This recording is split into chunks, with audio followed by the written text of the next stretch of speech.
What's up, fellas? How we doing? Happy Thursday. Happy Thursday.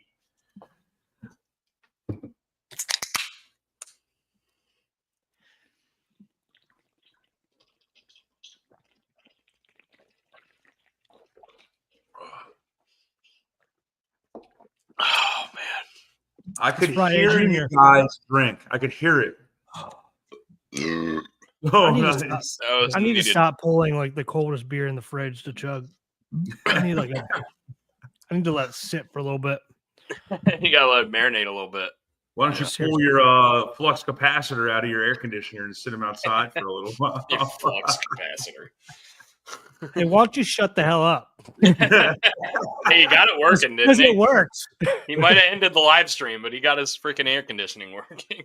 Dude, so on that note, kind of going with yeah, you're right, Joe. It's an epidemic of lateness from us now, and I just don't like it. Yeah, Joe, we have to put on our assless chaps, and we know all chaps are assless. So. I had to set up a new command center down here for at some point, so I can actually start going over some baseball stuff in the background. I was hot yesterday, man. I was in a mood. Oh, okay. Okay. Did you happen to go on Twitter and put up a post about it? Is this? I wrote a book. Yeah. Is this about the Orioles? Before we get there. All right. It is about the Orioles. Time out. Go ahead, Brian. Okay. All right, yeah, because I know. All right. Well, I was just saying that I set up this command center down here so I could fucking explain baseball at some point. Yeah. Okay. I'm gonna lose my shit if I don't. But go ahead, Brian. All right. Well, to kind of go off Brooks's situation from this past Tuesday, we couldn't open the bar yesterday because the block that Speakeasy is on, and then the block closer to Safeway, like the connecting block, all lost power from 10:30 a.m. to 7:30 p.m. Lord have mercy. I mean, forget work, forget a bar. I can't imagine being a resident there and having an animal or a child. That's got to be freaking miserable. Oh, God. And that Baltimore City heat, dude, there's nothing like it. It's so gross. Yeah. It's awful. The concrete jungle, baby. Yeah, the concrete jungle. So that was fun yesterday. So had a nice day of cleaning the house and hanging out and watching the game. And unfortunately, that game sucked. But I'll let Brooks go ahead and rant now, unless Dusty's got anything else. Well, I mean, we're gonna get into the Orioles. Let's just start off with Brooks's. Brooks, what were you thinking about the defensive fundamentals of the Orioles yesterday and for the last couple weeks? I mean, did you guys watch basically the whole time, or I mean, did you see what I was talking about? At least I know you guys saw the post. Bartending, so I watched the game in and out, so I didn't see everything, but I watched every pitch. I mean, it's gotten to the point where I just want them to not even take BP anymore and to fucking go back to spring training cuts and relays and hitting balls into corners, into gaps with guys running bases and figure this the fuck out, because it's embarrassing. It's getting really there was at least 2, maybe 3 yesterday where guys just walked into second base, ended up scoring, and just we used to be like a year and a half ago. We were a very good defensive team. This is why I think it's more frustrating for me, because a lot of the core guys are still there, and obviously a lot of the coaches are still there. Some of them aren't. I know that, but I mean, we can't look past they were a good defensive team at that point in time. And it's just, it blows my mind that they do so many dumb things out. Forget it. Like I said, forget about the offense. The offense is what it is. They don't even need to be hitting right now. It's so fucking hot outside.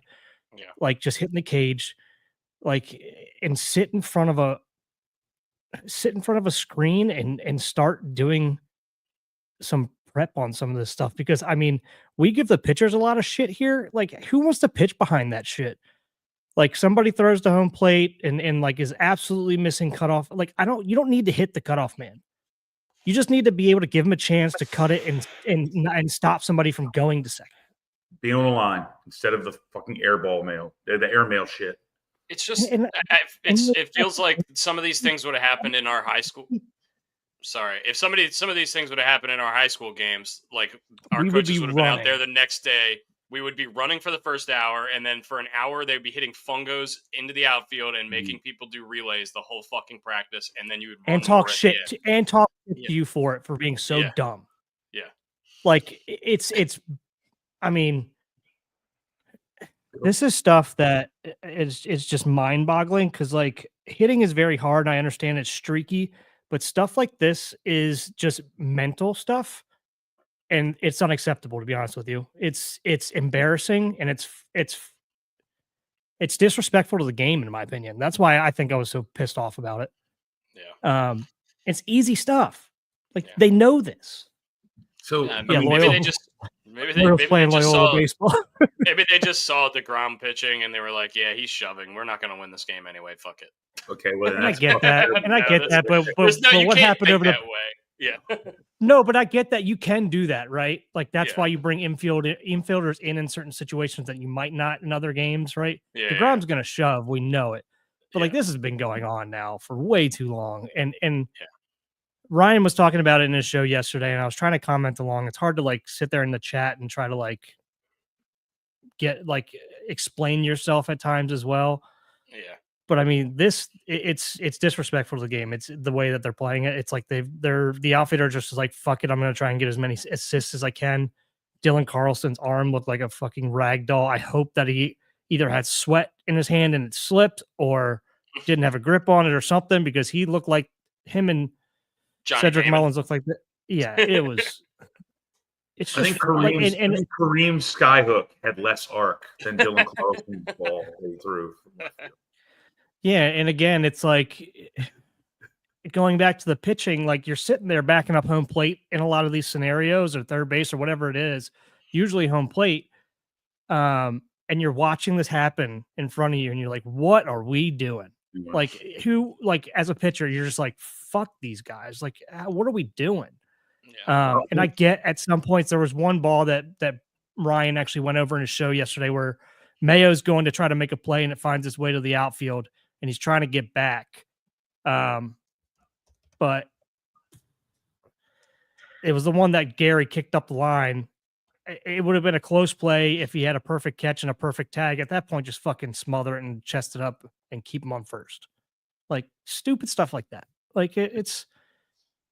And Anyway. this is But no yeah, shot. I think a lot of people in here saw the novel I wrote. So I don't need to go over that anymore, but that's what I was so pissed about. And that's it. It just keeps happening. Who By the wants way, to pitch behind that? I just want to say this right now. I want to make everyone smile a little bit. Okay, I just want to get this out of the way. I just got a very lovely text from a gentleman. My phone is sitting directly in front of me, and it says no chocolate today. And it came from a gentleman named Glenn Rothschild.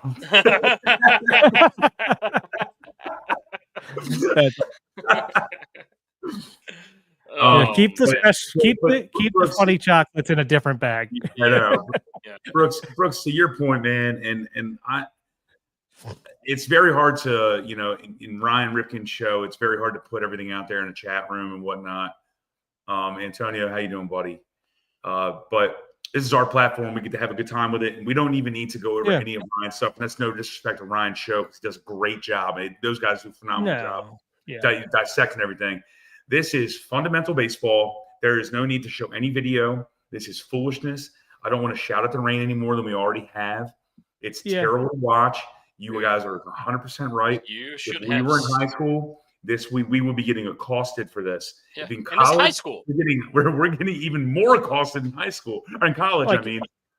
I mean, yeah, like you said, we would have been running the next day, and then on top of that, we would have did cuts and relays for 3 hours, and our running would have turned into running on the base pass constantly, nonstop. Yes. And it doesn't matter if it was raining or not, and I don't care if you have a turf field or not. They would put you in mud. You're going out there. And we used to do stuff called 90s, a running drill called 90s. Dustin didn't do it as much when he was there. They kind of got away from it, but it was the worst running drill ever. And we used to, like, if we had like a bad game, we start going over all the cuts and relay stuff, whatever we were going over that we fucked up, basically. Because he sat there, like our coach sat there in the dugout during the game and like wrote down every single little fuck up, and you ran a 90 for every single one. Like he would go down the list. Here's what you did wrong. Here's what we're going to work on. How many 90s is that? 6. All right, line up. Got it. Yep. So, and I want to deviate a little bit from the topic, but I want to come right back to the topic. But this is very important, actually, to you guys as Calvert Hall. I was watching the Dan Patrick show, an hour or two, about 10 minutes in, they were talking about like the NBA draft. All right, forget the NBA draft. They were talking about how the Mount Verde coach was taking credit for like these incredible athletes that he's developed. It's like you're a prep school that people come into. He goes, I want to talk to the high school coaches where the kids grow up around the area. And Dan Patrick, out of absolute real left field, Dusty, says, I remember Calvert Hall back in the day. This is real deal. Today? I just came down from doing stuff on the deck, and I heard it, and I'm like, what basketball? the fuck? Calvert Hall basketball? Because, I mean, they won a national title in like the 80s. He just said Calvert Hall in general. I'm sure he was kind of referencing basketball, but because he was talking about the NBA draft. So I assumed with Mount Verde and the NBA draft and stuff. So, but he said Calvert Hall, and I have my AirPods in. I'm doing stuff on the deck, and I'm like, holy shit! Also, what the hell does it mean? We get some shout outs, dude. We get some shout outs. Hey, Mad Mel made a fool of himself this year, but he's a Calvert Hall grad. The first 10 minutes of the second hour of the Dan Patrick show, he says something starts talking about high school coaches, and he brings up Calvert Hall on the fly. Like, how do you win a national title as a high school team? I never understood this. Yeah, I don't really. You have to, because I mean, I know Calvert Hall has one. Not everyone's in.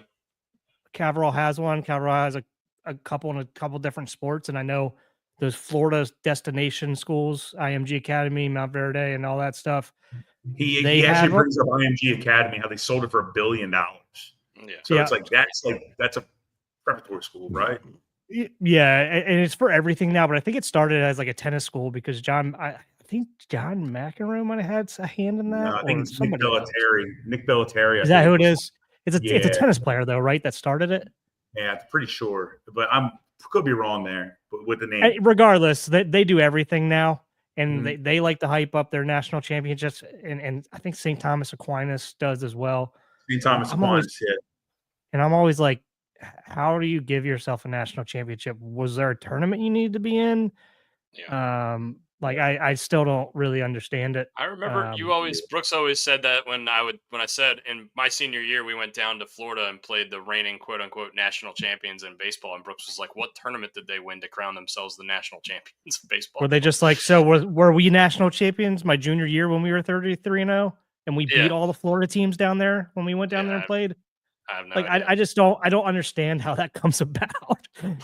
But or is it the team that ends the season as the number 1 ranked overall national team, which I could understand that. I could understand that. But you still didn't go play like the number 2, 3, 4, 5 schools in the country. So how do you know? It's not like a College World Series situation. That would be cool though. God, that would be really cool. I mean, but you just need a lot of these schools don't have the money to do that kind of stuff. Well, maybe they do now. Sure. Going back to the Orioles, just because we kind of got off topic there a little bit. Sorry, I want to get that out there while we're talking your high school stuff. That's it. No, for sure. I think that's cool. That was a cool little aside. We'll take the shout outs. Going back on the defense, Gary Sanchez probably let up 4 runs on Tuesday night. I was at Green Turtle screaming at the fucking television.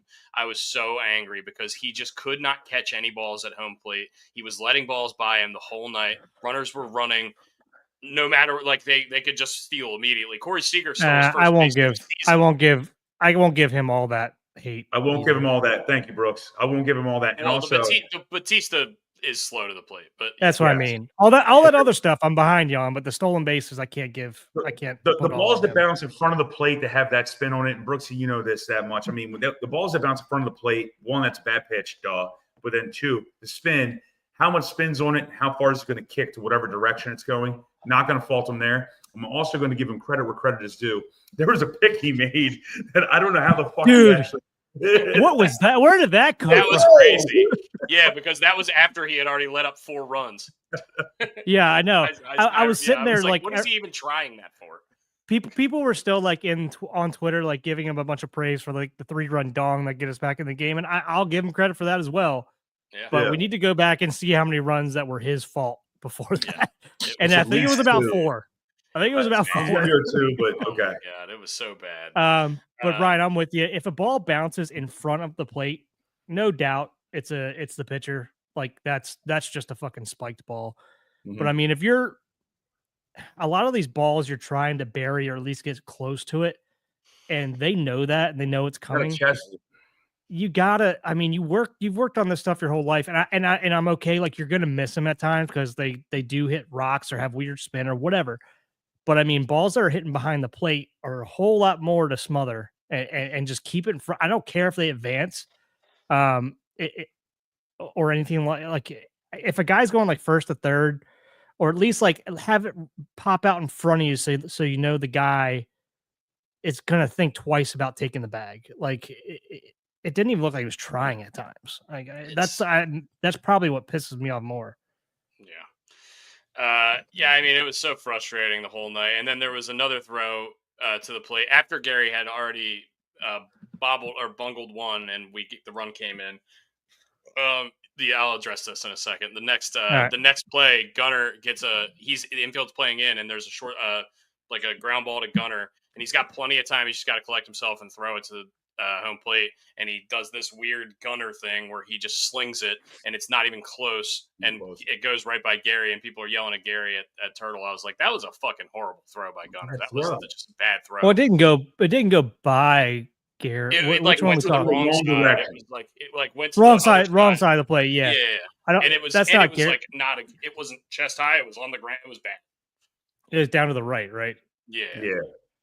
So yeah, that one I don't give. That one's on Gunnar. A lot of people gave Gunnar a lot of shit for the relay out in shallow right field. The one where Gary actually tried to make that tag and kicked it up the line. The guy took second. They gave Gunnar a lot of flack for that relay and that throw. I saw some people even say like that's like where he's like, somebody said like that was the equivalent of like a third to first throw. I'm like, no, I just went back and looked at it. He's in shallow right field, and he had to run hard towards right field. Like I call it shit. My bad. We're both trying to click it. He's basically setting up out there. Mullins doesn't make a great throw, so he takes some hard steps to the right, catches it, sets his feet, and actually puts a strong throw on it, and he's falling towards right field a little bit. Wasn't a great throw, but I mean, I don't blame him for that one either. I blame more Gary Sanchez for just being like, hey, fuck it, let's just bury it and keep the guy from going to second. And then the other one for Gunnar on that against the Yankees. I mean, he hit him in the fucking chest and he dropped it. I mean, yeah. So did Gunnar make a couple bad throws? I think Gunnar did everything he could on the one in shallow right. The other one from last night, or was it last night, 2 nights ago? Regardless, it was the one that was low. The one that was low to the right was a terrible throw too. But yeah, I mean, look, we've talked so much negative about the Orioles. I mean, the thing I wanted to bring up, like, and I sent you guys this before the show, the last 5 losses we have, we blew an 8-0 lead. We got no hit through 7 innings. We blew a 2-1 lead in the 8th. We got no hit through 6 innings. And then we got no hit last night through 7 innings again. And that's in the last 5 losses. All of that happened basically in the last week and a half. We went on a 5-game winning streak since then. We're 9-10. All of this is coming from Jacob Calvin-Meyer on Twitter, by the way. Go follow him. He's a wealth of Orioles knowledge on Twitter. But it's just and we've seen it. It's just so frustrating. But once again, we've talked so much negative. Let's talk about that Jackson Holiday play was freaking awesome when it was over his freaking head. That was pretty freaking sweet. That was cool. Yeah. The back-to-back home runs were cool. The back-to-back home runs were so awesome. I was losing my mind. We had the sound on at Green Turtle, and everyone in the place was like locked into the game when Gary hit that 3-run homer. So the whole place was just going bananas on both of those homers. That was an awesome experience. But it was. That was really cool. It was like people were saying like that would hurt more than the 8-0, 8-0 up in the whatever inning it was, It was the and fourth lost inning, 12-8. or maybe the Lost second. 12-8. That would hurt. They said that would hurt even more. And I'm like, what hurt more? The fact that we showed some fight and had some clutch hitting in the late innings. Fucking sign me up for that. Like No. there's some really good positives right there. That we can talk on because we haven't seen a ton of that. Yeah. All right, but I do want to give credit where credit is due, man. And Jacob deGrom was dealing, and that changeup had some spin on it that was dirty. It was a reverse frisbee. I mean, that was so sick. I can't even fault some of the guys that were swinging and missing because it was like. And by the way, his changeup's 91. That's pretty sweet. Yeah, I mean, DeGrom is nasty, and he's straight back to the, where he left off after those surgeries. He had a really rough stretch there where he had to get Tommy John, I think, multiple times. But the fact of the matter is, when the guy pitches, he's just fucking unhittable. He never slumps, right? Which is amazing to me. Like, there's no ramp up period. If he's on the mound, he's fucking nasty. Nails. Yeah, he's 8-2 this year with like a 2.05 ERA or something like that. He's still throwing absolute cheese. His stuff is just completely nasty, and everything looks sharp. Every single pitch, it just seems so sharp when it's on, and it's so much fun to watch. I mean, look, I'm frustrated with the Orioles and the way that they're hitting, and the poor performances, getting no hit bids, going 5 or 4 of the last 5 games or whatever like that. But I mean, when DeGrom's pitching like that, nobody's setting him, bottom line. When he threw the change up to Cowser in the second or third inning, I can't remember where he was batting in the lineup, but it doesn't matter. When he threw that change up to Cowser, I'm literally laying on my couch and I go, he might throw a perfect game today. I said it to myself, to Carlos too, the dog. I'm like, he might throw Carlos, a perfect can game you today. attest? Carlos is looking at me with his little toy ball. You're like, yeah, baby Carlos, this might be the day.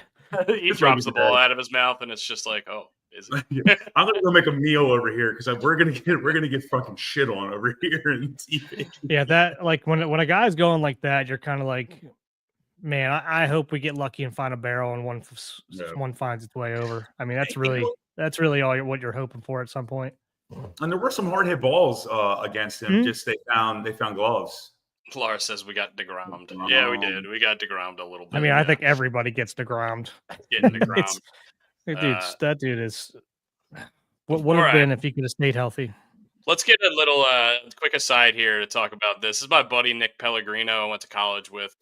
He's a Mount St. Joe Gale, as he says right here. Go Gales. A bunch of my college buddies went to Mount St. Joe. But anyway, my buddy John Ryman owns a place called Catonsville Scoops. It's an ice cream place in Catonsville. Go check it out. I think they also own the Scoops out here, Dusty. There's no Scoops out here. I don't know about that. I don't know if they. I talked to somebody who has some kind of relation from Maryland. Like there's some weird thing. Yeah. So either way, I didn't know about this until this comment. Ice cream eating contest apparently on July 5th. July 4th in Catonsville is a massive thing, by the way. And July 4th is a Friday this year. It's going to be a crazy weekend in Ocean City. But anyway, Zanetti and Steve, my buddy who's getting married later this year, and Luke Zanetti, who got married last year, I believe. Those are two of my oldest. Steve's one of my older friends from high school, went to Calvert Hall with me. And Luke was one of my first friends and in college, went to Loyola. So he says this is going to be Fat Man versus Fat Man, biggest event in Maryland. It's going to be ridiculous. Whoa. If you know anything about Steve, I'll tell you a quick story about Steve. He played water polo in high school and college. So he was in really good shape, but he never ran or like trained or did anything like that. He was just naturally like a good athlete. And we're drinking one night in college, sitting on the couch, and Steve's talking about like, he's like, I'm thinking about signing up for a marathon. He was just like, my buddy Dave's like, you have to train for like months to do that. And he was just like, dude, I could run a marathon tomorrow. Like, don't worry about that. And Dave's like, there's no way you can run a marathon tomorrow. Dave bet him $100, and he went out the next day and ran a marathon. 26.2? Yes, one of our friends followed him on a bicycle to make sure that he did it. And that's a long way to bike. And he didn't go to class. He didn't go to class for like 2 days after that because he couldn't walk. But he's just one of those guys that he will literally do anything and it wasn't. It was for like $100. It was for a nothing bet, but just to prove him wrong. And so I'm just assuming that Steve is going to eat 4 million gallons of ice cream. What's on the until he line? dies. Like, I don't know. I have no. I'm Pride. telling you, the stakes don't matter with this guy. That's what I'm Pride. telling you. Ever heard of it? Yeah. But anyway. Oh man, Gainesville 4th of July. Life is my favorite race. Yeah, dude. life is Gainesville great in the 4th of July is 21228. great. Life is 21228. great. But anyway, yeah, that's really funny. I just wanted to put a quick aside and shout Sure. that out. And shout out Catonsville Scoops as well. Hot mustard Doritos, yes or no? I'm in. I would try it. Haven't had them yet. I'd be in though. Yeah. Mhm. Is it Or like mustard. is it like the Chinese mean- hot mustard? Because I love that stuff.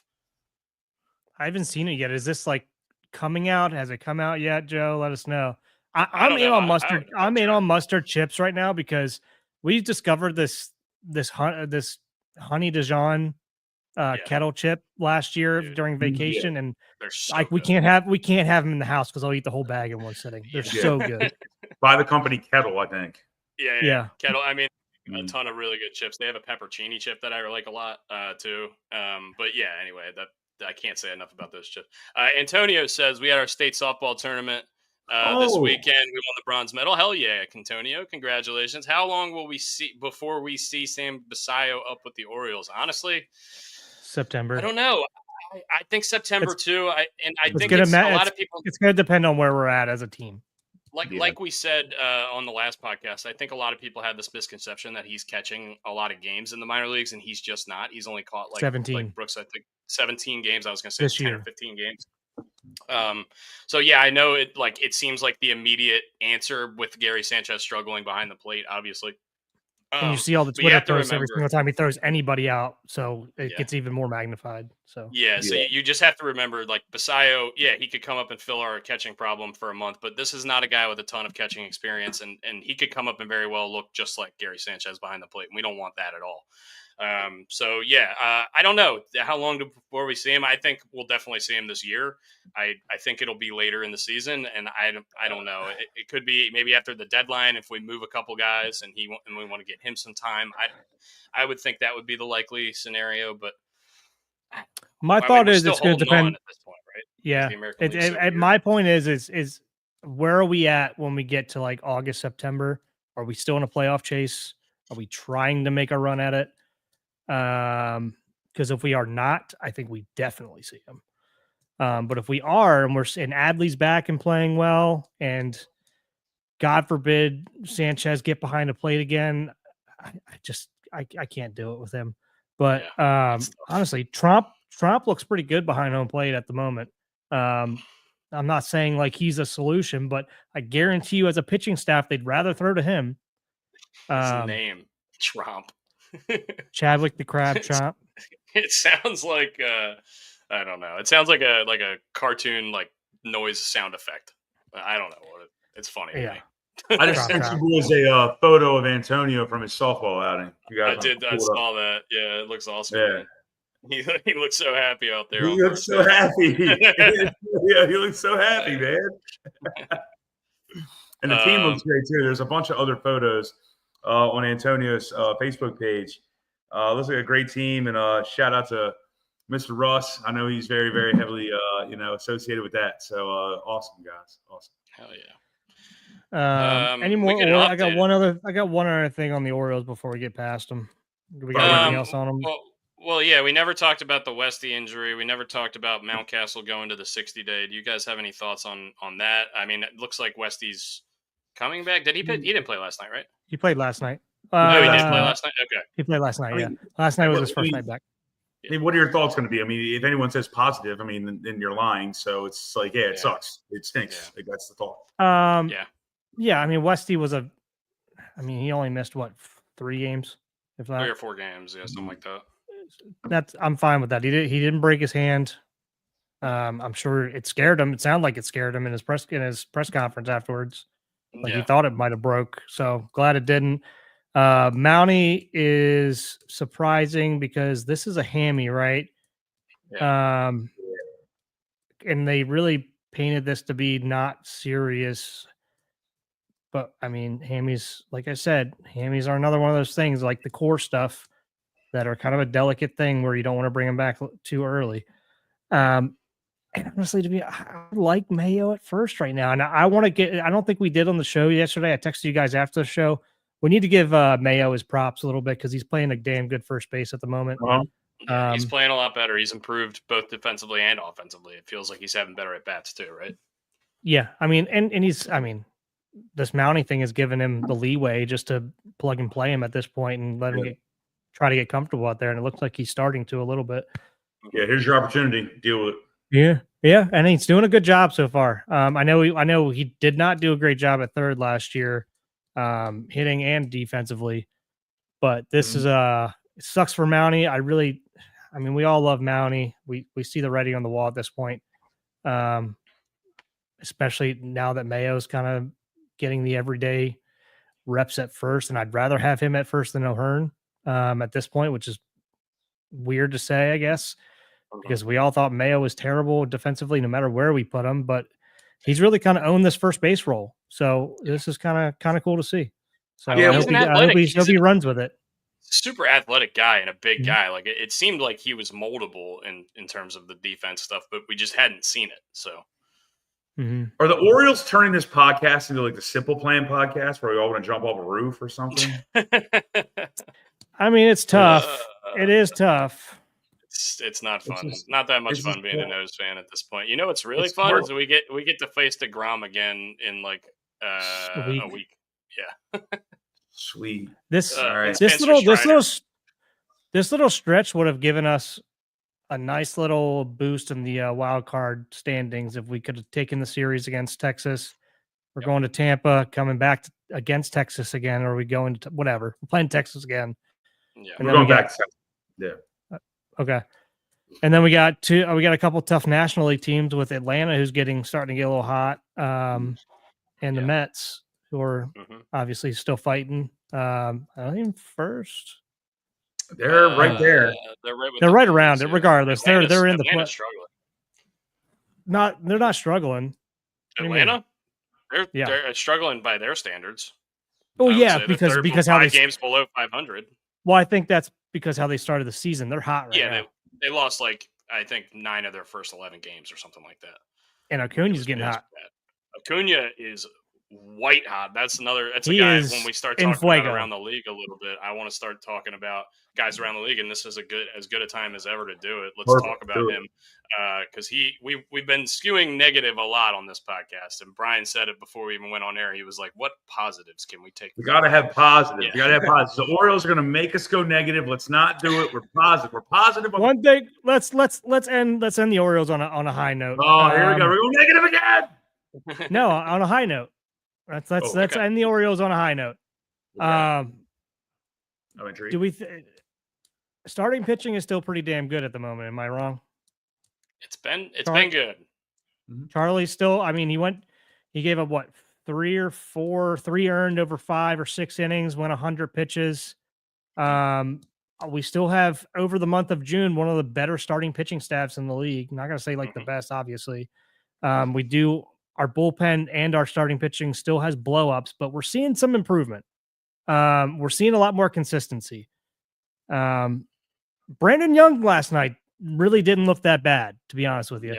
Yeah. And I wasn't a huge fan of what the product he was putting on the field earlier this year. And I thought he looked much improved last night. Yeah. So I got some positives for the pitching staff. I'm feeling a little bit better about it. And one more update on some injuries, because I looked this up the other day. Bradish is starting to throw live BP to hitters here at the beginning of July. Grayson threw his first bullpen this week, I believe.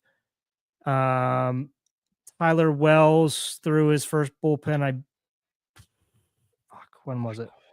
Or he's scheduled to throw it here this week, or he threw it last week. Somehow he's behind Bradish, and I have no idea. But Bradish is fucking ahead of schedule. He sounds like he's good to get, he feels good. Yeah. The other one I don't have an update on is Suarez. I don't know shit about him. I haven't seen shit about him. I don't even think he's throwing. I don't even think he's throwing. Face of the planet. Well, I don't think he's throwing. I think he's I guess just completely shut down at this point. But Reinforcements are coming. It's still not going to be until August. I know. I know Bradish is way ahead of schedule. Everything sounds really good, but there are reinforcements coming.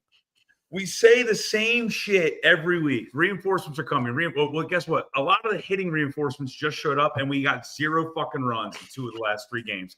So I don't really give a fuck about the reinforcements coming. You can tell me to shut up, but we keep saying the same stuff. Reinforcements coming. Reinforcements coming. Reinforcements coming. Great. When the reinforcements get here, let them actually reinforce because they're Who are the reinforcements that showed up? When we had Cowser, Westy. I'm blanking on somebody else. And we went on a 5-game win streak and won a couple series, and we're hitting really well. And then we went on a 3-game loser, basically. And then we lost 4 of the last 5 series. Because they're hurt again. I'm not mad at you, Brooks. I'm not yelling at you. It's just like I feel like we keep saying the same stuff, and it's just not panning out. And it stinks. Season, I want it to pan out. It's bad because they keep getting hurt again. It's really the injury stuff again. Let's talk about Acuna. Let's talk about good stuff. Ronald Acuna, since he came back from injury. Brooks, that's not me yelling at you. I'm not mad at you. It's just like it's just frustration is what it is. I get it.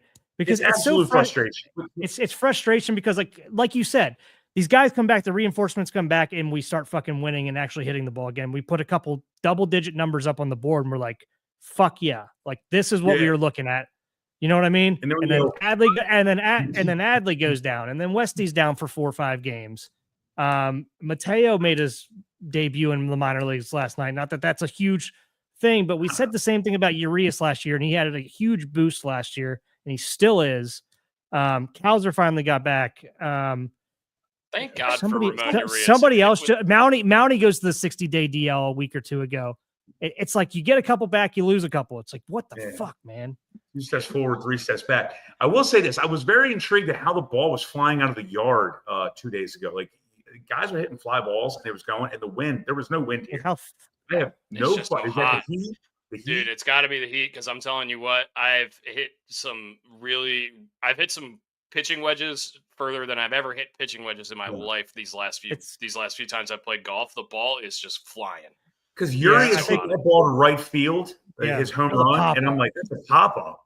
And then it goes, and I'm like, what the is that? Even Jackson hit a ball last night to the opposite field. I know he hit one out a couple nights ago, but I mean, he hit one last night that I was like, shit, that might go. It caught at the wall. The guy made a catch at the wall. Yeah. I remember that you one. Think with I know when we get in the dog days of summer in Baltimore, the ball flies because it is hot, but it sounds like it's so fucking humid out there that how is it flying the way it is? Like, I don't know. I thought the humid knocks it down a little bit on top. I thought humidity knocks it down because he makes it more. Yeah, that's what I thought. But I mean, I guess the heat is more. I don't know. Yeah, I don't know because I was very intrigued by that because the ball was just going off, and I'm like, because I mean.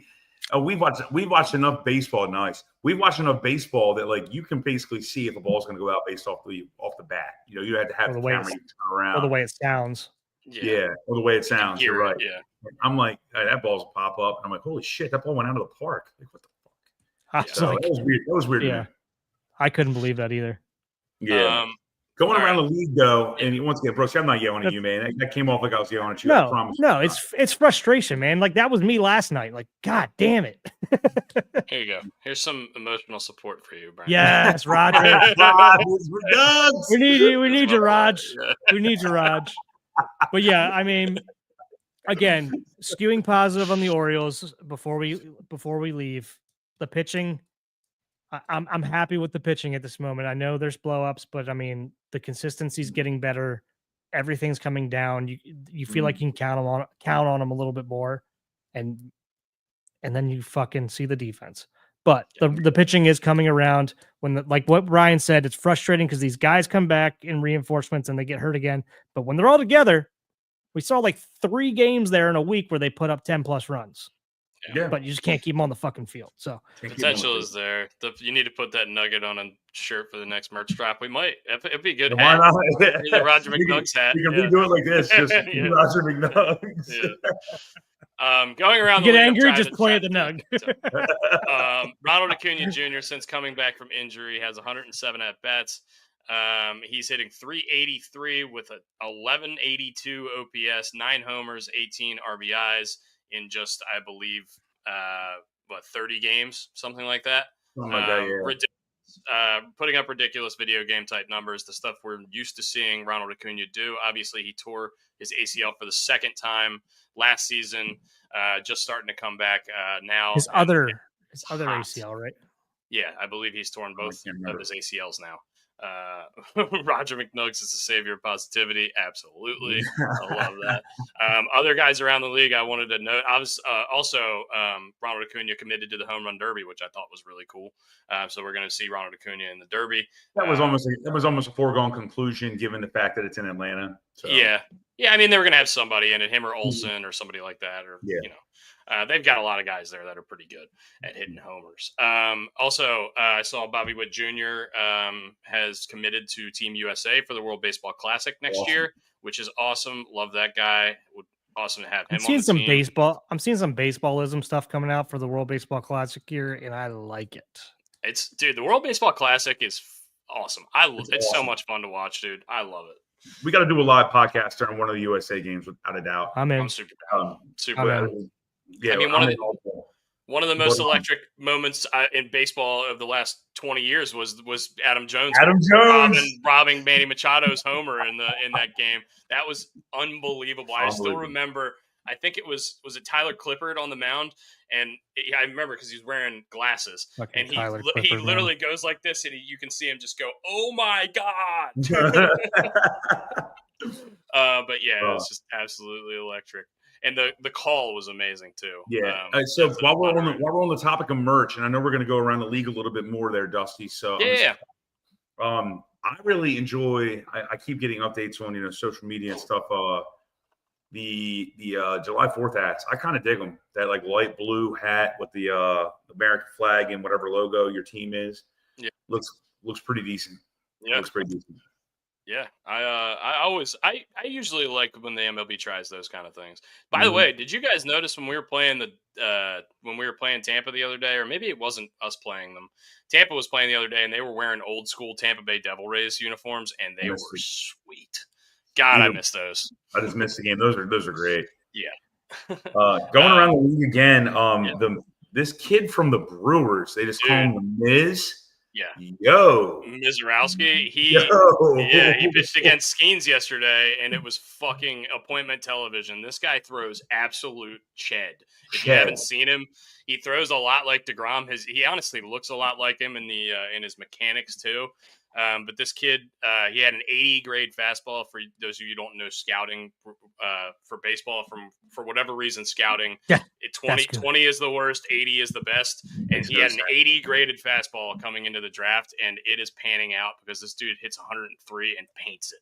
So the first 3 pitches I saw him throw live, because I heard about him, and it was like 89, 90, and 91. What I didn't realize those are fucking changeups. Yeah. And then he just comes out and throws Bucko 2. I'm like, yo, what's up? Yeah. He's awesome. If you guys haven't seen him, go check him out, Jacob Mizorowski. Next time he pitches, try to see if you can watch that Brewers game because he is freaking awesome to watch. A little wild at times, obviously, but he got the best of Skeens in that pitching duel yesterday. Brewers defeated the Pirates 4-2. Skeens only pitched 4 innings, second shortest outing of his career. This coming from ESPN.com, allowing 4 runs and 4 hits and 2 walks over 4 innings. That's not a normal Skeens start. No. But yeah. Mizorowski was perfect into the 7th in his last start, and then pitched another gem. And he looks like he's 12 years old. And I'm not trying to be funny when I say that. He just looks so unbelievably young, and he's so thin. He's got that Chris Sale body, very linear, comes across almost 3/4 from time to time. I guess that might be one of his pitches, but he definitely has a 3/4 angle from time to time. He might be over the top with other stuff, but dude, he looked diesel. You just hope it's not that Tim Lincecum scenario where he just, has about 4 or 5 good years and then throws it out because it's all torque. Yeah. Yeah. Pitching ninja Rob Friedman put him over. Basically did a video over him and DeGrom, and they look so similar. Yeah. So similar. Yeah, that's the same video I must have watched too, because that's what I was referring to when I said his mechanics look pretty much just like DeGrom's. It's pretty remarkable. That was so absolutely, like you said, Dusty, absolute appointment television. That was unbelievable to watch. It was stunning. Amazing. And Scenes got morphine dripped to death. There was a lot of singles, like over and over and over. It wasn't any bombs. Morphine dripped. Jesus, that's a way to put it. Other news around the league: Max Scherzer finally back from injury for the Blue Jays. If you remember at the beginning of the season, he pitched a game against the Orioles. That was the only game he pitched the whole year. He came out early because he had a weird thing with his hand or his thumb. I can't remember exactly what it was, but he is finally back. He had a no decision, whatever. Last night for the Blue Jays, he pitched 5 innings, gave up 3 runs, but good to see him back. First ballot Hall of Famer. Don't know how effective he'll be at age 40 for the Blue Jays, but the Blue Jays are in a lot better shape right now than the Orioles are. So they can take they'll take all the reinforcements they can get. Other news around the league, and we have to talk about it. This Ketel Marte stuff. Sure. Brian, you go ahead and take this. I only read sparingly because I actually got disgusted by reading it.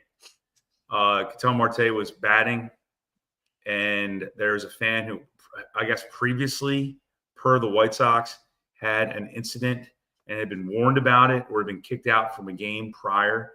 And then he began to shout, just things about Ketel Marte's mother who passed away a couple years ago. And he began to cry during his at-bat. Good on the White Sox. Good on the White Sox staff. Good on the fans around this asshat. The kid, who was 22 years old, admitted that he was insensitive and apologized. And look, good for him apologizing. I'm going to qualify that. But you're still an asshole. And you're still a dude. Yeah. And you don't Hopefully deserve he learns something from this. And I don't know how Major League Baseball polices this. But I hope this kid never gets to watch a Major League Baseball game in person again. He's been banned from all 30 stadiums. MLB banned him from all 30 stadiums for the rest of his life. I just don't know how you police it. I really don't know. He could maybe go under an alias or maybe going under someone else's ticket. I don't know. I think it's one of those things where if they catch you, you go to jail. Okay. You're basically trespassed. Yeah. I mean, what a douche. I mean, look, just because you buy a ticket, and this goes for any sports, just because you buy a freaking ticket to a game doesn't mean you get to be a douche to the people they're still people, all right? No matter how much money they make, no matter how much you might not like the other team, it doesn't matter. They're still freaking human beings who have families. Yeah. And that's just rude, wrong, and dumb, and so insensitive. And that kind of goes to the state of a lot of other things that we're not going to get into because it's not part of this podcast. But just be good to people. Come on, man. And if you got nothing nice to say, don't say anything at all, or at least make some kind of lightful joke to it. Yeah, I think you made a good point there. Like, people forget that these athletes and celebrities and whoever else you want to throw in there with that, like, you kind of forget they're humans too. They feel the same things we feel. Think about how would you feel about that if that was you up there, talking about your mom that was killed in a car accident a couple years earlier. Would that make you feel happy? Probably ruin your day, honestly. Yeah. So think before you talk. Like, come on now. Be a good person. When reading the article, I was thinking to myself, like, what did this kid have to gain from saying what he said? And that's absolutely nothing. None of us can answer. But obviously, thought he was being funny. Thought he was being funny. Probably. Man. Don't know how he thought that was going to be funny to anybody, but yeah. And the only thing he has to lose is he can never watch a baseball game in person again. Ketel Marte goes in those stands, he's losing millions of dollars and probably getting suspended. Yep. Because, I mean, look, if it's me, if someone was talking bad about Glenn in the stands, I'm turning around. I'm going after that Huckleberry. Yeah. It ain't going to be good. I'm taking the bat with me. We're Ron Artesting this motherfucker. Yeah. Yeah. So this, I mean, and they know, like, that fans say shit, like, say dumb shit too, because they know they can't do this stuff. But when that shit happens one day, that's karma. Sorry. Nobody's going to feel bad for you. Nope. And I got to give another special shout out to Arizona's manager for going out and kind of consoling his guy on the field during a pitching change. Like, he was literally crying still during a pitching change. And figured out who it was behind their dugout. And if you haven't seen this video, he motherfucked this guy until he got outside the stadium, basically. Good.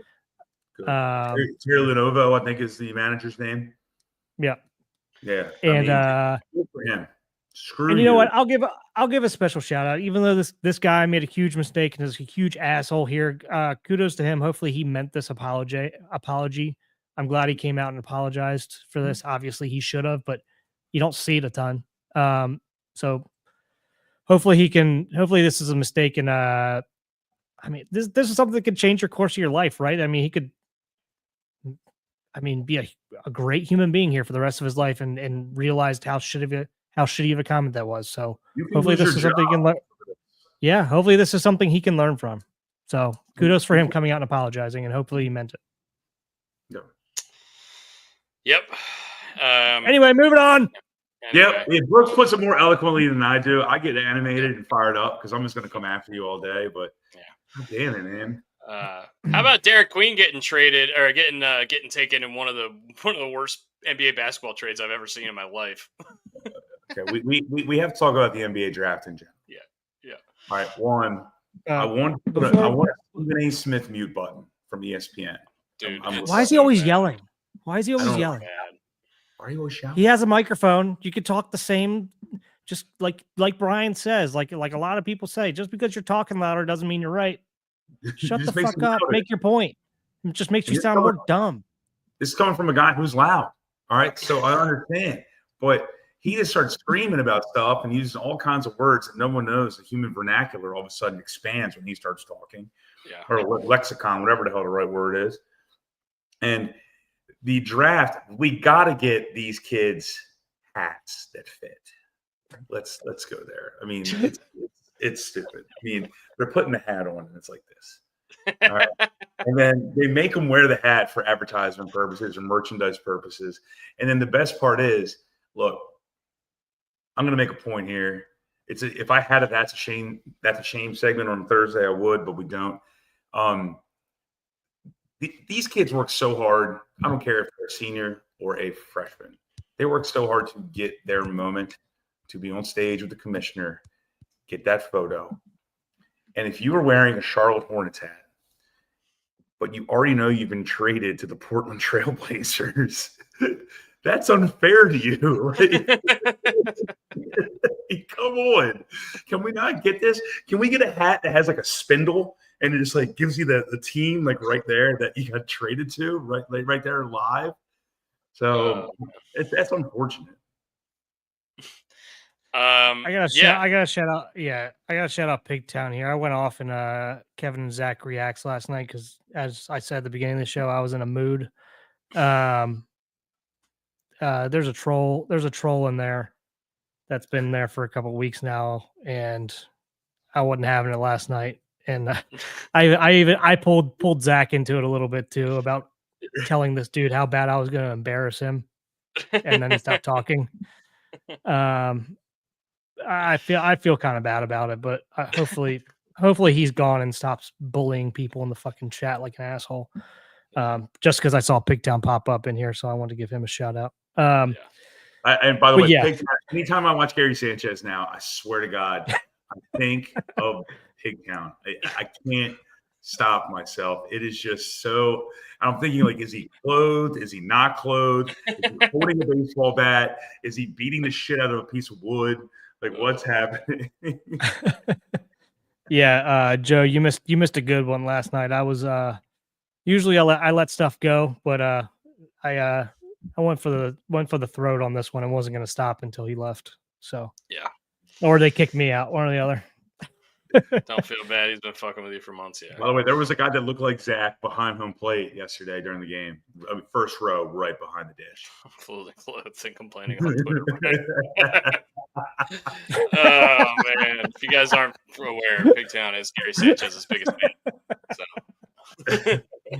I mean, I think we were all a little bit upset about that move in here. I know some of our friends liked it. In our quality hams. I was hyped. I had Gary Sanchez for MVP hopes, but also going on the people that were behind home plate.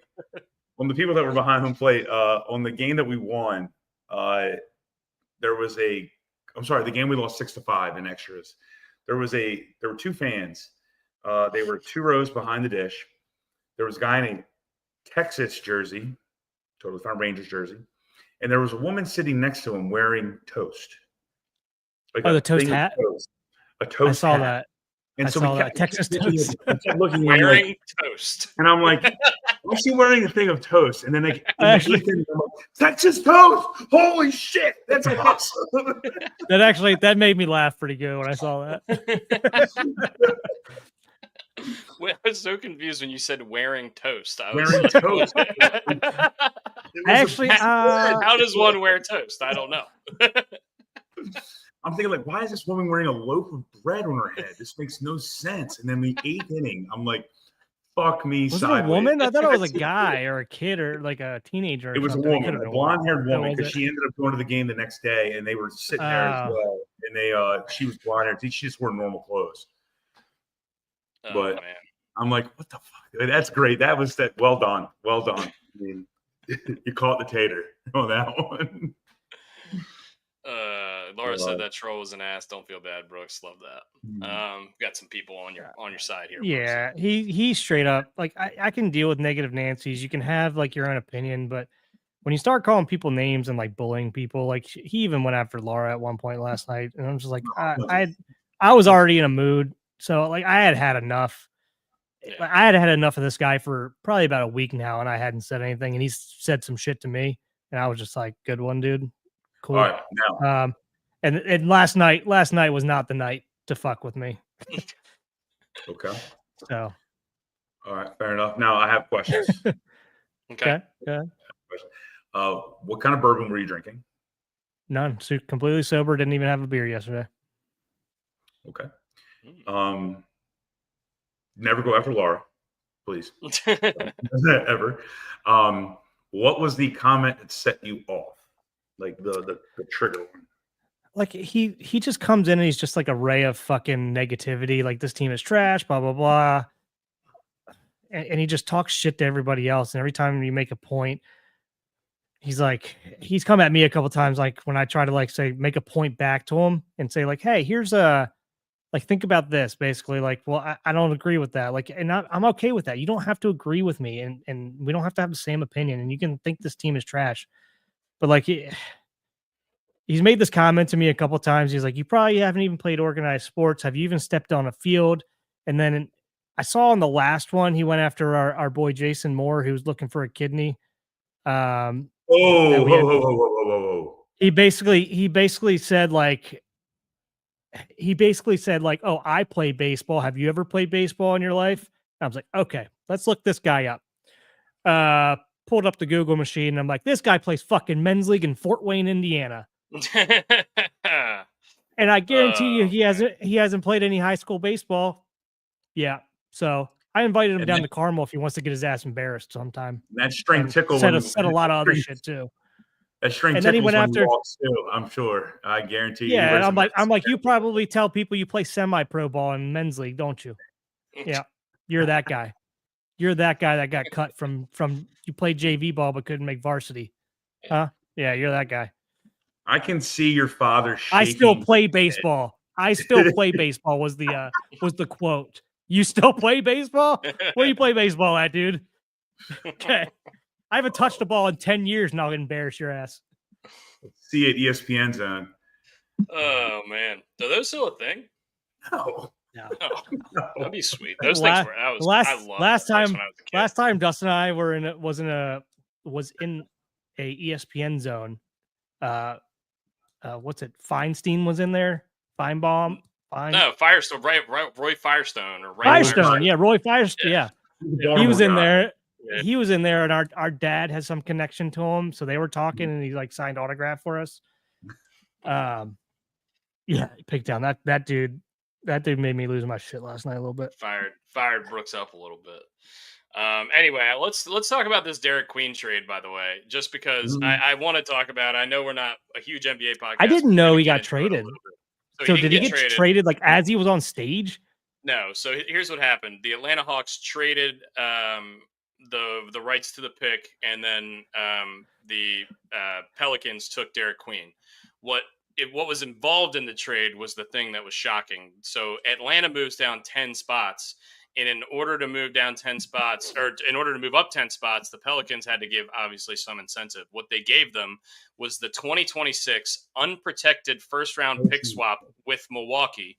Milwaukee, by the way, has no good players on the team besides Giannis because Damian Lillard is hurt. Giannis might get traded this offseason. They could be one of the worst teams in the league. And the Pelicans are already one of the worst teams in the league in complete disarray because Zion Williamson has been a complete total bust because he just does not play basketball games.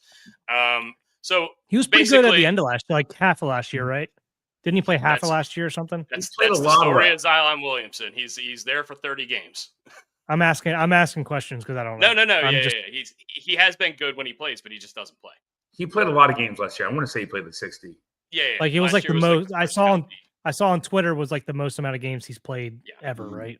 Either way, the point is they traded back 10. They traded up 10 spots from 23 to 13 to get Derek Queen, and they gave up a potential first round of a potential top 5 pick in next year's draft. These teams they get the better of the two picks. So no matter what, they get the lower pick. So I mean, it's just unbelievable. And I love Derek Queen. Obviously, he hits her, good guy, but 22, 23-year-old rookie that's really old in going into the NBA. A lot of these guys got drafted last night, like Cooper Flagg just turned 18. And I mean, you're giving up an asset that could be, I mean, literally a top 5 pick in next year's draft to move up 10 spots to get to 13, not to get to number 1, to get to 13. I just think it's ridiculous. It was a terrible trade. Basketball doesn't give a fuck about their picks, do they? No. Dude, it's ridiculous. Like I heard again, you guys know more than I do. I just get my information from McAfee at times, and he was talking about this yesterday or 2 days ago. I think he was talking to Shams Charania, and he was like, you guys don't give a shit about your picks. Like every time you guys trade, it's like a 2047, a 2035 first round pick. Like it's all these different weird years. Brooklyn had 5 first round picks last night. Mm-hmm. And they took 4 guards. They took 4 guards, yeah. One should work out, right? You can, right, you'd hope. You can watch the draft, and while the person is being drafted, now they don't know this, the actual player, they will already have the trade proposal on the screen for that player. So, for example, when Derek Queen is getting drafted by the Hawks, they already have on the screen that he's been traded to New Orleans. Now, Derek Queen has no idea. He goes up there, going back to the hat thing. He puts one in Atlanta Hawks hat. He's up there. I didn't know this. I thought he was drafted by the Pelicans. Yeah. No. He's up there. He's smiling. He's got an Atlanta hat on. His mom up there, Miss Lisa's up there. She's got an Atlanta Hawks hat on. They're having a great time. They're probably thinking about going to Wing City or whatever it's called. Going to the Titter and having a blast. Or Magic City. They're thinking about going to Magic City, and then all of a sudden it's like, nope, you're going to Bourbon Street, baby. See ya. But you've already got your picture with the commissioner. See you later, baby. Have fun. I mean, so I do want to go to Magic Street at some point and actually try those wings because people say they are some of the best wings in the country, apparently. Yeah. What was the dude? The dude left the bubble to go get them. What was his name? Oh yeah. And Adam Pac-Man Jones swears by him. There's a couple. It was Kyle Kuzma left the bubble to go to Magic City and got suspended. I can't remember who it was. Yeah, but he got. Yeah, I know that's a strip club that's not our color, and we're the minority there. But I need to get some of those wings. Yeah. Hopefully they're nice there. Hopefully they're not mad at us for coming there. Yeah, we go in pastels. James Harden has his jersey retired there, which is unbelievable. Yeah, I forgot about that. Yeah. I feel like I know more about Magic City in the NBA than the actual NBA. I've just heard like glowing things about this, and obviously McAfee has been in there before, like obviously before he was married or dating and stuff like that. And he's like said like those wings are actually fucking legit. I mean, I don't know. I don't think I'm traveling to Atlanta to get chicken wings, but I don't. If I'm there, if I happen upon Atlanta, if I find myself in Atlanta one day. There might have been 10 to 12 trades in the first round yesterday. It was so stupid. Really? It's crazy. It's crazy. The NBA draft is insane. How many rounds are there in the NBA draft now? Oh yeah, I did see that actually. Yeah. Only first round players drafted get guaranteed contracts. Second round players do not get guaranteed contracts. Now there are a lot of second round players that have made it big time. I mean, for example, the Joker is second round. Tony Parker, second rounder, and stuff like that. Yeah. But I mean, it's very few and far. But Draymond Green, second rounder, but it's very few and far between when you're a second round pick. That's why you see a lot of these guys that go into the draft. If they don't get a first round grade, they go back to college. Now you have that ability, or go overseas, right, and try to get a contract after it. without a doubt. Or but so once you go into the second round, you can see some of the deflation of some of the guys. There's a guy from Georgia, I think. Fuck yeah. Yeah, he was supposed to go in like the top 15, and he didn't go. Now I don't know if that's medical. I don't know if that's got a bad character. I just don't know if he's not fit for any of the teams that were drafting. When they were drafting. But I remember seeing that. I remember seeing a bunch of stuff about that dude during the season this year for the NCAA about how he should have been. Did Diamond Stone go second round? Then he went overseas. I don't know. I don't think so. Diamond Stone went in the first round, but he didn't. But he never made it out of the G League. I don't think. I don't think he ever made it onto an NBA roster. Got him. But yeah, anyway, another thing about the draft. We did talk about the Brooklyn Nets had 5 first-round picks. They took 4 guards. It reminded me of the 2009 draft, which was the Steph Curry draft, when the Minnesota Timberwolves had 4 first-round picks and took 4 guards. Their they had the number 5 and 6 overall picks in this draft. They took Ricky Rubio and Johnny Flynn. Guess who went number 7? Steph Curry. Steph Curry. You fucking idiots. They drafted 2 point guards before Steph Curry. Someone said, I wish I could pull the draft coverage. We'll get demonetized if we pull it up. But someone says on one of the broadcasts, might have been NBA TV, goes, Johnny Flynn's attractive because he doesn't sweat. He has no sweat glands. What the fuck does that do with playing basketball? Or was he fucking dehydrated? Was that? That's nothing to do with his basketball skills. Maybe let's take the kid who's a legacy kid who just had like the best 3-point shooting NCAA tournament we've ever seen, and then he turns into a top 10 NBA player of all time. Yeah, maybe we'll take that guy, or maybe we'll take DeMar DeRozan, who went a couple picks after that, who's a multi-time All-Star, or Drew Holiday, who got taken a couple picks after that, who's a multi-time All-Star. No, they got. Why would you do that, Dustin? Ricky Rubio, Johnny Flynn. Wayne Ellington. Rubio. I forgot about Wayne Ellington and Ty Lawson. Ty Lawson was awesome, but he actually wasn't awesome. UNC Ty Lawson? Yep, Ty Lawson from UNC. Anyway, but another thing I wanted to mention is something I put into the group chat the other day. This guy, Noah Essengwe, I think that's how you pronounce his name, Essengwe. ESSE. You sound like you know what you're talking about. So. So he's playing basketball in whatever the German version of the NBA is. His team is in the finals. They're up 2-1. That's the German 3. That's the German 3. They're up 2-1 they're up 2-1 in the NBA finals, the German NBA finals. The guy says, "I'm not going to game 4. I got to go to the draft." The game 4 was the night before the draft. He left, didn't play in game 4 of the finals, and went to the draft. So he could be in the seats to get drafted 12th. Honestly, dude, if I was a team that was drafting 12th, I'd be like, fuck that. I'm not taking that fucking guy. I would never take that guy. What a loser. I kind of respect the hell out of it. Your team's in the finals. Can you imagine? Like, who gives a shit? He's about to make life-changing money. He'll go to another team next year and make... He doesn't give a fuck about winning those finals. Yeah, he wants to win an NBA championship. He's over there to make money. Imagine they lose the last 2 games. I don't know if they won game 4 or whatever, but he could have gone to game 4 and then caught a red eye and still made it to the fucking draft anyway. That's the thing that I'm mad about. What if he hurts himself in that game? I mean... What if he doesn't make the roster? I'm just trying to get you fired up. It makes me so angry. Yeah, what if he trips getting on the plane? I just think, like, dude, this guy literally quit on his fucking team, and that's not a guy I'd want on my team.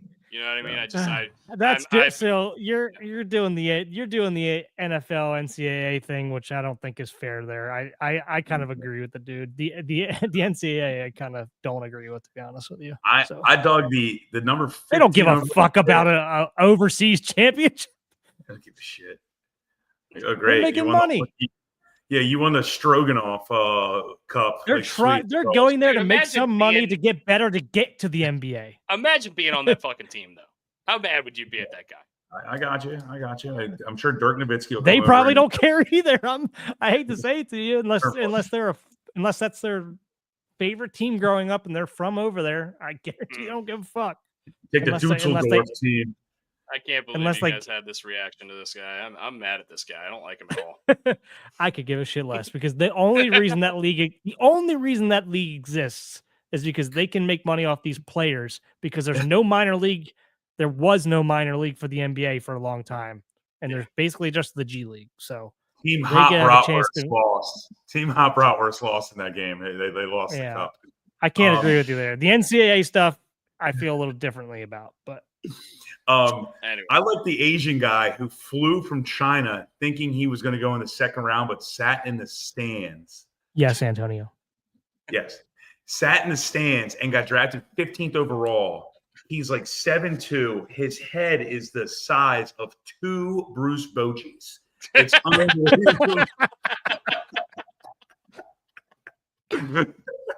Bruce where the Bochy, fuck man. did that come from?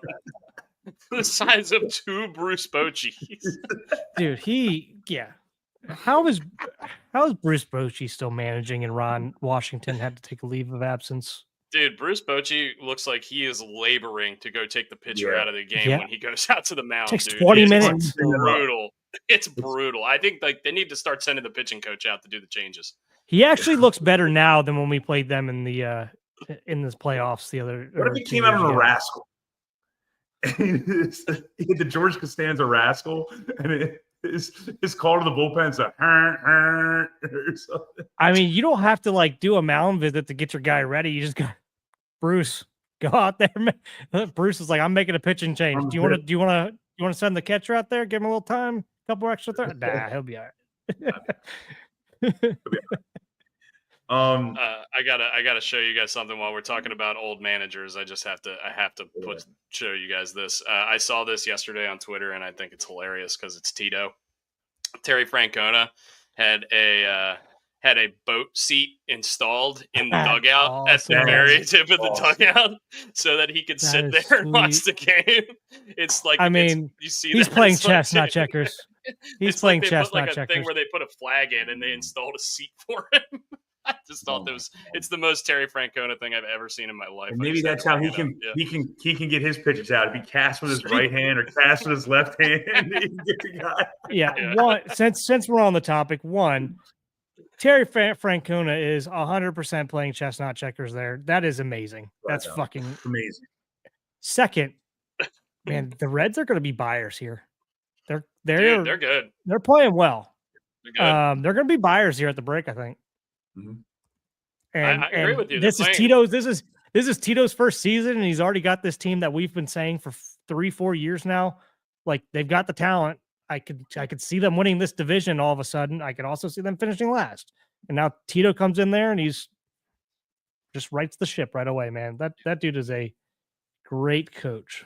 Ellie De La Cruz, by the way, 18 homers, 21 stolen bases already this year. That guy's going to be in the 30-30 club every year he's healthy for the Easily. next 10 years. Like, I mean, Easily. he's just ridiculous. Look, Unbelievable. can you talent. can you just Google search for me 1 second? Sure. Career strikeouts for Tony Gwynn and Ellie De La Cruz and the number of at bats and seasons. I can do that. Have you seen this stat yet?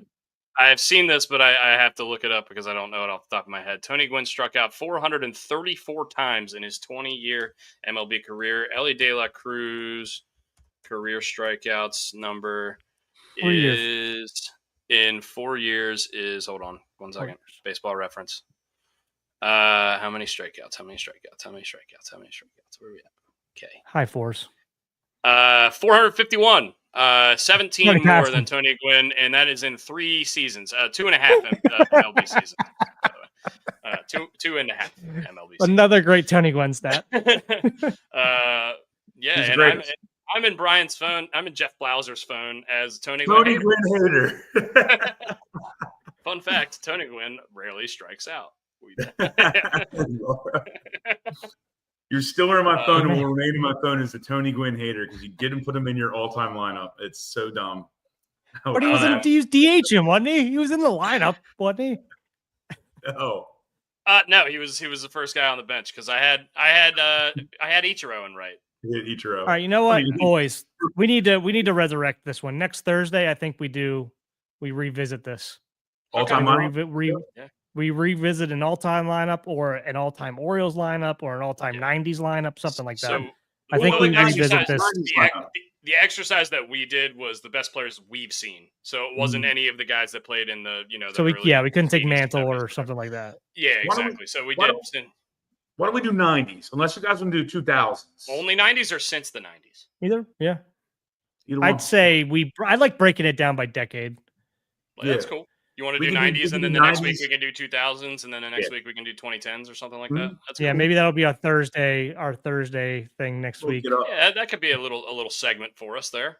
Yeah, I like that. We just did a little brainstorm, background talk, a little brainstorm in the podcast. I like that. We just workshopped live for you, Laura. How about that? All right. Behind the scenes. Actually, we rarely get to talk about this like face to face. It's usually through a text message. So this is better than we even usually do. And then Joe Racky sending us pictures of tangy pickle Doritos. That's tangy pickle Doritos. I'm not a pickle guy. Tangy ketchup Doritos too. I don't like ketchup anything. I love ketchup itself. I don't like dry ketchup stuff. You don't like cat soup? Anyway, I can't. Pickles are my thing. We're gonna put the link in the chat. We're gonna take some calls here. While we're getting people in here, I'll quickly go over the golf stuff for the weekend. It is, like I said, the Ricky Fowler Open, the Rocket Mortgage, Detroit Classic, whatever it's called. It's the tournament that Ricky Fowler always plays well, and he's also sponsored by Rocket Mortgage. So and he won it 2 years ago. Yeah, he won it 2 years ago. The guy who came in second, I believe, last year was Minwoo Lee. Minwoo Lee just came out and shot a 63. So he is in first place at 9 under. The guys I liked this week, Taylor Moore has been in the top 15 in this tournament 3 or 4 years in a row. Not a guy that you've probably even ever heard of, but he's -2 through 16. He's a guy I like to finish in the top 20. Adam Hadwin was another guy I like to finish in the top 20 this week. He shot 5 under. 67 today. I liked Cam Davis. He had a bad day, shot +2. And I also like Cam Young just because of the form. He's played some really good golf lately, and he played well at this tournament. The last year, I believe he came in the top 10. He has not teed off yet, so if you guys want to get in on him, you have plenty of time to do so. But that's pretty much it. Keegan Bradley's had a really good day today too to back up his win last week. Went out and shot a 68. He's up there on the first or second page of the leaderboard. So we gotta put your bets out today. We forgot to do that this morning. Yeah, we'll do that. We'll put the bets out today afterwards. Yeah. Guys, if you want to call in, this is a good time to do it. We put the link in the chat, or did you, Brooks? I did not. Okay. All right. So while we put the link in there, and we can cut me off if someone calls in. Okay. The NFL collusion stuff that came out. Yeah, what is this? Okay, so I'm going to dumb it down for you. Basically, a 61-page document was they found through Discovery. It's been covered up, or at least it was sequestered for about 6-7 months. And Pablo Torre and Mike Florio, I guess through their attorneys, Mike Florio being a former attorney, somehow got a hold of the document and got it unsequestered, and they ended up getting their hands on it. 61 pages.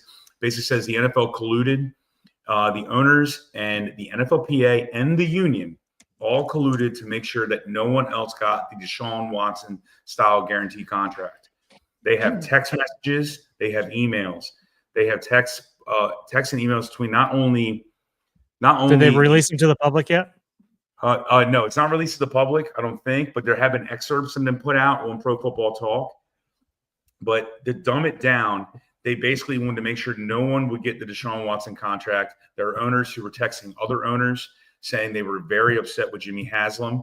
The reason that the players union was extremely upset and wanted to be part of this is because apparently J.C. Treader, who used to be a center for the Cleveland I Browns. was going to say he was an offensive lineman. I remember that guy. Yeah, he was a lineman for the Cleveland Browns. He became the president of the Players Association. And you would think the Players Association would want people to get guaranteed contracts, right? You need to make more money. Yeah, it makes sense. He apparently is on record in text form or email form saying that he hated Russell Wilson and that the reason guaranteed contracts won't happen anymore is because Russell Wilson didn't get a guaranteed contract from the Broncos. There are texts from Dean Spanos to Michael Bidwell. Well, what's wrong with that? I mean, he's not allowed to have an opinion. He's allowed to have an opinion, but apparently he's placing blame on another quarterback because if the quarterback gets it, then maybe other positions can get it, is my assumption. Okay, I see what you're saying. Yeah. There's text messages between Michael Bidwell and Dean Spanos saying, like, good job getting Kyler Murray signed to not a fully guaranteed contract. This helps me with our quarterback situation. And then there's also text messages between Lamar Jackson and Eric DeCosta. Yeah. Mm-hmm. And it says, like, I want a fully guaranteed contract. There are some capital letters in there, and I'm paraphrasing, but it's about a paragraph in length. And, basically it seems like, and this is going to sound biased, but it seems like the Ravens kind of played like the dumb card. Yeah, like the what was us card, like let's hold the phone. And that's when they said, like, you can go out and search, and he got 0 offers from other teams while he was the either reigning MVP or was recently the reigning MVP. So it just seems like a lot of collusion. Now, there's plausible deniability to go around here all over the place, right? But it just shows. Yeah, unless it was, like you said, the guys who actually came out and said some shit. But the EDC and Raven stuff, they, like you said, plausible deniability there. But we all know it was what happened. It was kind of like a known secret that the Ravens were really pissed off about this contract because Lamar was coming up. A lot of people were reporting that, like, not verified, but saying that that was happening. And I think that's, it makes sense though. I mean, I would be pissed too if I was the Ravens front office. Why would you not? And I know it's a lot of information to take in, and I try to dumb it down as best I can because I did a lot of reading on it because there's a lot more to go into it, but it gets very, very, very intricate and it's very stupid. But that's basically, there was definitely collusion without a doubt. And there are people that are furious with Jimmy Haslam and the Haslam family. And you know what? The Cleveland Browns got what the Cleveland Browns deserve. Honestly, did they do anything wrong though? Is the collusion there? So the only reason I'm asking that is the fact that this is coming out right now and there's not a lawsuit alongside of it.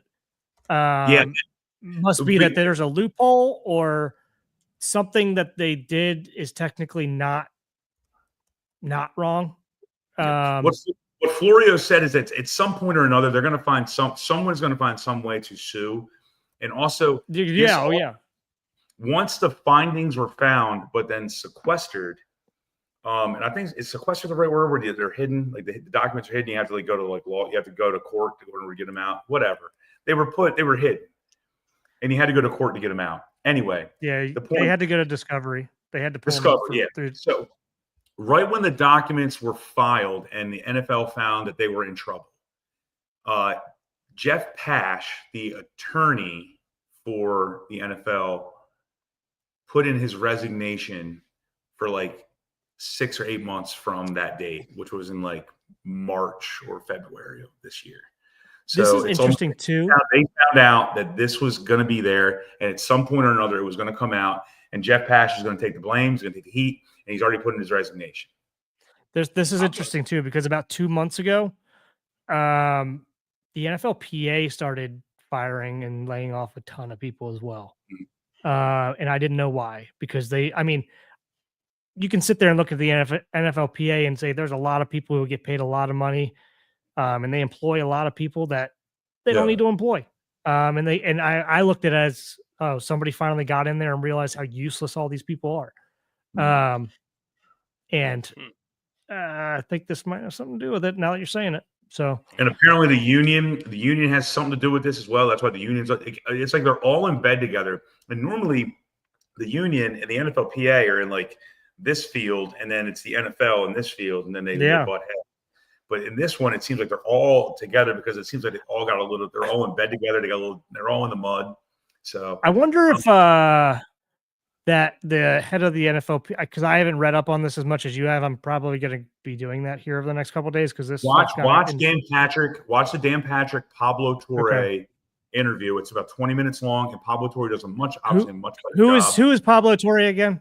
What He side used to be on? on Around the Horn, and he's an on Around the ESPN Horn all guy. the time. Yeah. But now he runs a company or a podcast called like Pablo Torre Discovers or something like that, or Uncovers. So watch the Dan Patrick Pablo Torre, and he does a much better job of maybe like a month or two ago when all the Bill Belichick stuff came out. It was Pablo Torre who came out with that stuff too.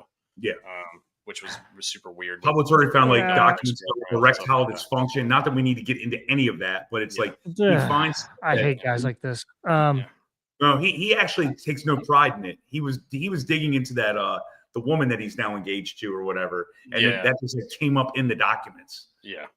It was super weird, but anyway, we're gonna bring our buddy Antonio. Well, before this, just to put a bow on this real quick, with the NFLPA stuff, I kind of feel like they probably didn't do anything wrong, if I had to guess, because, like you said, they're kind of always strong-holding against the NFL.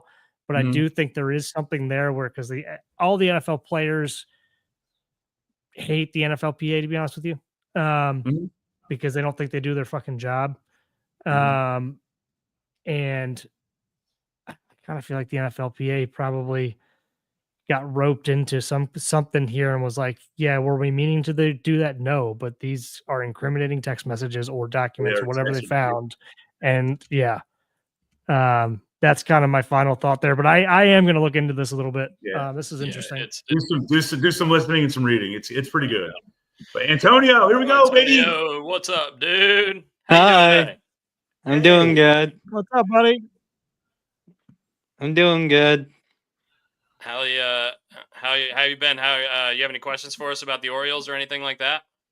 No, I just wanted to say hi to you guys and see what's up. Okay. Oh man, nothing. How you hitting them out? How'd softball go? It went good. Good. Yeah. How you hitting them up there? I'm hitting them line drives. Hell yeah, brother. I love that. Some Vladdy Guerrero to your game. I love that. What My parents said hi. Oh, What's hi, up, Mr. guys? Ev. Hi, How we Mr. doing? Ross. It's good to see you guys. What position do you play, Antonio, normally? Third base and pitcher or anywhere. Oh, okay. He's a utility man. We can put him anywhere. Yeah. Do you have your medal? You said you came in bronze. Do you have a medal or anything, or? Yeah, but it's upstairs. Okay, that's okay. Yeah, don't worry about it. But congratulations, man. Thank you. Hell yeah. Where are you in PA? What is it? Where in PA are you? I'm not in PA. Or you played up in PA, right? No. In Ellicott City. Oh, is Ellicott City? Oh, never mind. Right. That was my That's in fault. Pennsylvania. Yeah. Congratulations, Antonio. Thank you, guys. All right. See ya. Yeah. Thanks for coming on, dude. That's Antonio. We love having him. I love him. He is just. He's a ray of sunshine in our negative podcast. Why did I think they were playing in Pennsylvania? did somebody say Pennsylvania? Yeah, I don't know. So. Anyway, we're gonna bring in our boy, head of Arkansas Facts, Arkansas Joe. What's up, Arkansas Joe? How you doing? Joe. It is hot as hell. I'm sure, man. We're sure. I like the troll killer. I'd like to take this time to thank Brooks for picking up the slack because I. Excuse me, sir. My name's Harold Baines. Get it right. That's correct, Mr. Baines, Hall of Famer. Hall of Famer, St. Michael's. St. Michael's Eastern Shore, great. Yeah. Hall of Fame troll killer, Howard Baines. There, you finished the job, sir. Hopefully, he doesn't come back. I was in no mood yesterday, and I need to go back. They probably deleted all my comments if I had to guess because they weren't very nice. I just saw Dempsey. That dude's been a thorn in my side for months. Just get him out of the chat. He sounds like he needs to get out. I don't even think he's an LSU fan. He just wanted to. He's hate not. me. No, he's a Ohio that's how State. people are. I'll tell you who he is. He's Ohio State football fan. He likes UNC basketball, He likes the Orioles for some god known reason. He likes the Niners. So what the fuck are we doing? Yeah. Pick a place. Where- What's is going that on? We me? got And he dogs all over the place. he lives in Fort Wayne, Indiana. Yeah. Is that Uh, was that on my end or is that Brooks? What was that? I got a helicopter above my house. Did we Nah, lose it could be. Brooks or we lose me? No, you're good. You're on here. Brooks is here too. Maybe you just can't see him. Okay. What's going on in Arkansas I today, other than can't. the fact it's Uh, 900 degrees? Not much. Just trying to get through it. Yeah. We got a couple facts for you. Hell We'll yeah. hit you a couple of them. Do you like sound in your movies, or are you a silent movie kind of guy? Because if you like sound in your movie, the guy that created sound for movies, he is from Arkansas, from Pine Wow. Bluff, Arkansas. You would have thought His that would have name been. was Freeman Owens from Pine Bluff, Arkansas. Freeman Put Owens. sound on film. You would have thought that would have been something they thought of immediately, but that silent film era that really lasted a little while. That's crazy. And apparently, Arkansas eats the most catfish per capita than any other state.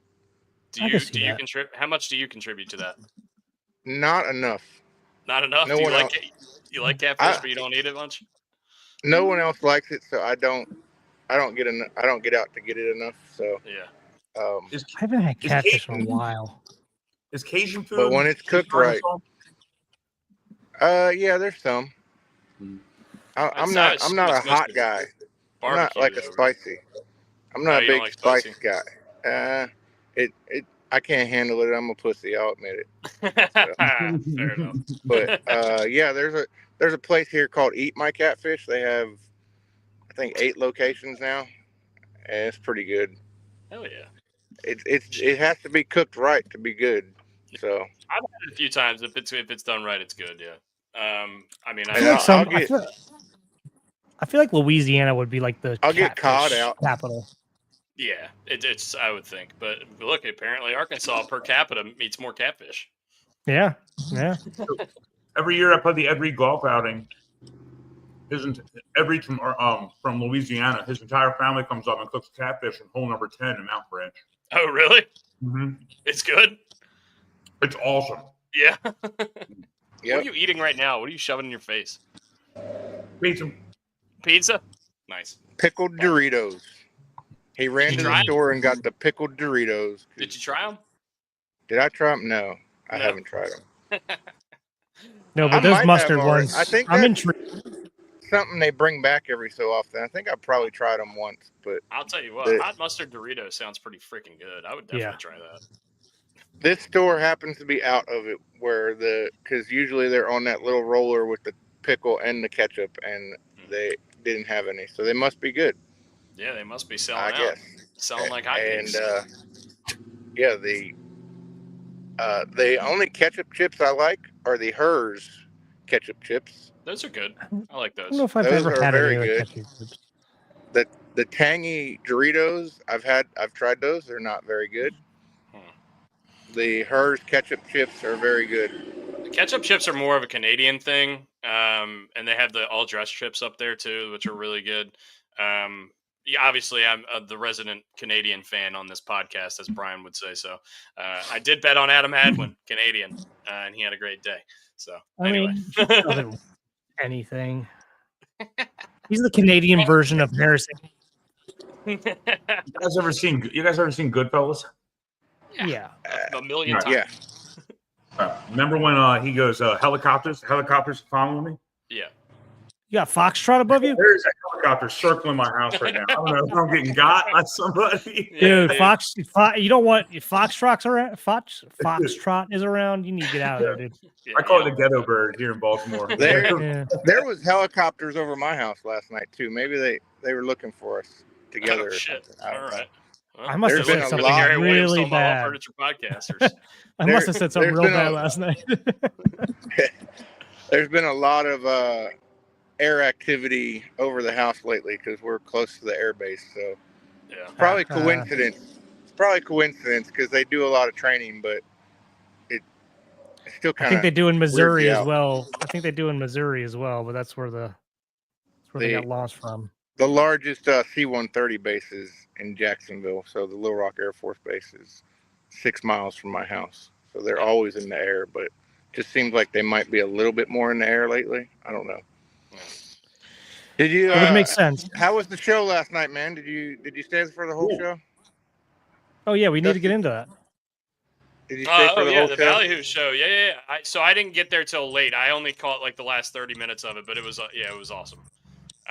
It was a ton of You people guys- there at Secrets. I had to work last night. It was a slow night on the boardwalk, so I got cut early, and I was able to go up to Secrets and catch the end of the show. It was cool. I knew all the words to like the last 4 songs they played, so that was really cool. And then we went That's like over the biggest to, concert for Secrets of the year, almost, right? It's one of them. It depends. Michael Franti and Spearhead come every year. yeah. That's a big one. Yeah. Pepper was here, I think, last week. That was a big one. But yeah, they get a lot of reggae bands. But that's like Ballyhoo's like a local favorite because they're from Maryland, you know. So yeah. They gave me this every- sweet Orioles jersey. Yeah, look at that Ballyhoo. jersey. We got to get Brian bigger on here so we can Yeah. see it. Look at that. Look Nice. at this thing. Look at this Ballyhoo.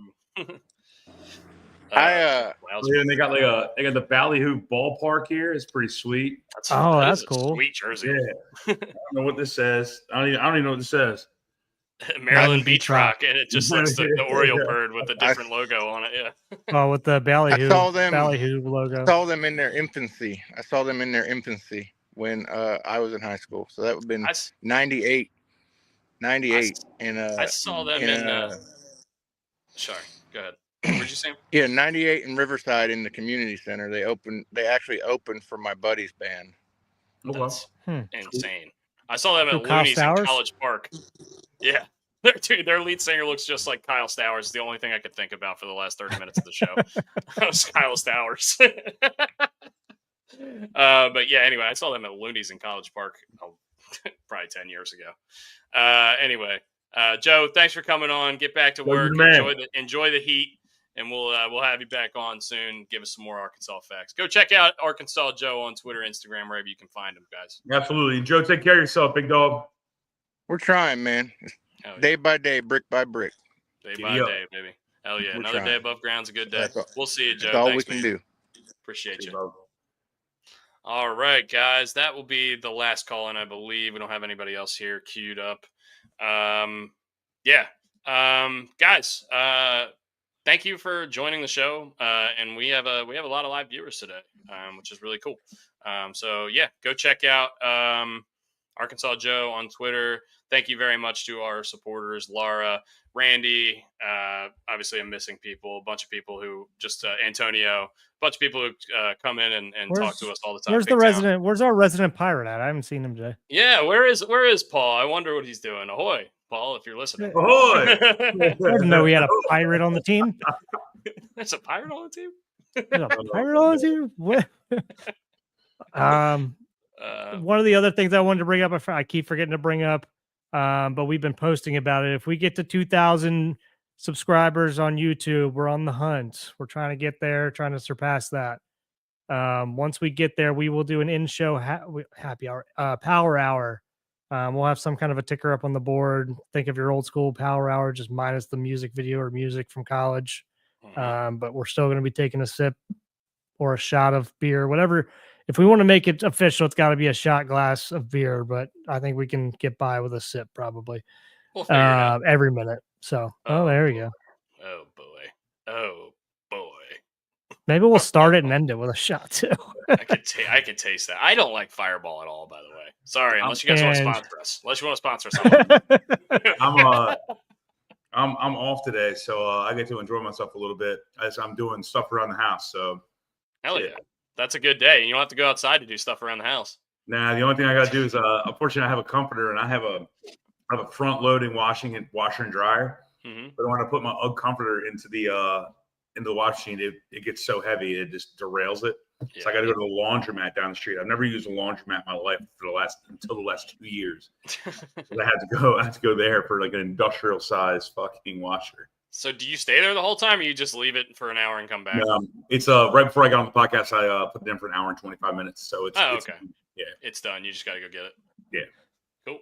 Yeah, and Laura jogged my brain here. We do have a Discord. Dusty, do you have the link for that by chance? I am. I do not, but we can put that out on Twitter or something like that. Yeah, we do have a Discord, just a little community of sports and betting degenerates. Laura obviously knows. Mhm. And if you just want to talk shit to each other, but you can talk shit to each other and not bully people and still have a laugh. So, but yeah, if you want to come over and if you, I mean, you can skew negative if you want, just as long as it's funny and half-hearted and lighthearted, I guess. Yeah. But yeah, go over there. It's kind of like we talk about our group, our personal group chat here a lot. That's kind of like the group chat for the show. So go join over there and yeah, tell us what a bunch of idiots we are, because we are. Yeah. Yeah. All right, guys. Outros are weird. Thank you guys once again for coming to the show, and we really appreciate you. We'll see you. We'll see you on Tuesday. Love you, boys. Go check out YouTube. Subscribe if you're not subscribed. It helps us Have out. fun. Yeah. If not, I hope you step on a Lego, you nerd. Nerd.